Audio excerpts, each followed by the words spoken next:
La compagnie d'Anzin attachait beaucoup d'importance à l'aspect architectural de ces édifices. L'ensemble des maisons autour de la place est une œuvre réalisée avec beaucoup de soin.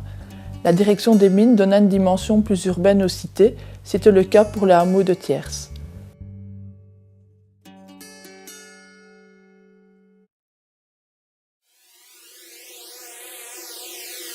Construite à partir de 1875, l'église Saint-Adolphe du hameau de Thiers, avec ses équipements, écoles et ouvroirs, est un bel exemple de paternalisme religieux.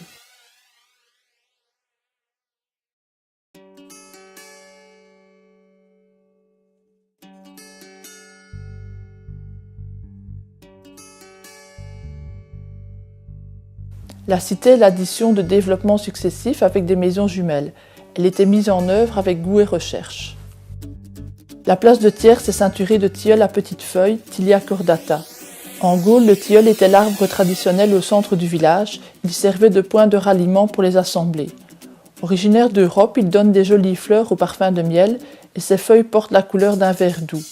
Le mois de mai est depuis toujours le mois des fêtes en l'honneur de la végétation, des sources et de l'eau. Avec l'apparition de l'architecture industrielle, la brique, appareillée avec de la pierre de taille, gagnait ses lettres de noblesse. Les pierres de taille étaient extraites des carrières de Soigny, des Causines, de Tournai ou encore de Bazècle.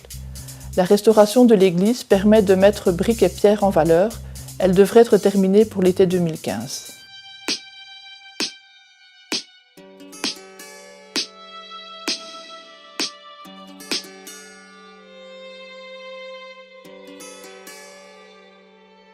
Au centre de la cité et face à l'église se dresse la salle Gustave Gauguillon, réhabilitée en 2011, utilisée pour les associations et lors des spectacles. Monsieur Gauguillon fut le maire de Bruay-sur-Escaut. Reconnu pour son patriotisme, c'est lui qui a lancé en 1946 les commémorations de la libération dans le hameau de Thiers.